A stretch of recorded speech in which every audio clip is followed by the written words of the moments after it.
Now, I didn't read 50 Shades of Grey. Oh, you didn't? Okay. Me neither. Let me tell you about a book I do like for the viewers at home as well. Here I have Howard Stern's Private Parts, one of my favorites. I absolutely love Howard Stern's Private Parts. Have you read this book?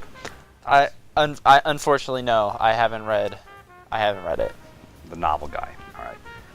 I mean, love when I'm down on a Sunday afternoon. I snuggle up in my bed with Howard Stern's Private Parts. Spend a few hours there. It picks me right back up. I got a nice hard copy right here if you want to read it. Okay. Howard Stern's Private Parts. Yep. Well, thanks. So, another book that gets a lot of credit for what I don't know. Pride and Prejudice. Yeah. Now, Jane Austen's Pride and Prejudice. I know who wrote it. Yeah. Pride and Prejudice sounds like a perfect recipe for ignorance, and I think that in 2014 we shouldn't be promoting prejudice.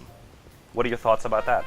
Well, yes, we shouldn't be promoting prejudice, as you call it. But if you actually read Pride and Prejudice, you'll find that the title of the book is no way an endorsement of those things. It's actually Elizabeth Bennet. She learns that Pride and Prejudice actually is not a good quality to have. And that's why her... How many pages is that book? It depends on the edition. No more than 350. So what she wrote in 350 pages, you just explained to me in 1 minute.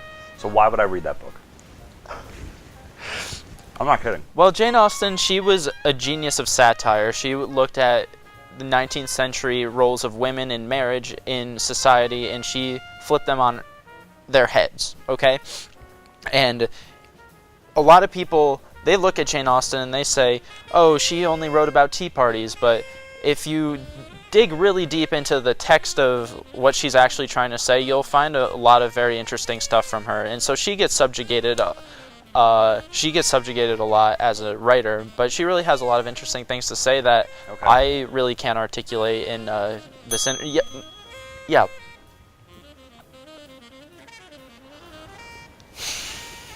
You had said that one of your favorite books is Catcher in the Rye by J.D. Salinger. Did I say that? Yeah, so tell us a little bit about that book. Okay.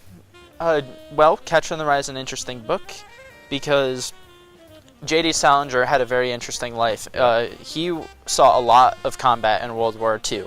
A lot more than his contemporaries that came back from the war and started. They wrote about World War II, but J.D. Salinger didn't. He wrote about a disenfranchised teenager. And yeah, Holden is a really interesting... You okay there? You need to take a minute? What about Stephen King? Stephen King is he's good for what he does. How about you tell the audience who Stephen King is? Stephen King is he's a horror writer, but he does other types of fiction as well. He's pegged as a horror writer, but he does science fiction, fantasy. You okay? Okay. And yeah, he's published over 70 works. That's a lot of books. Yeah.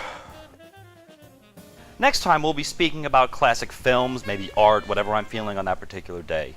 Thank you for tuning in, and enjoy the rest of your day.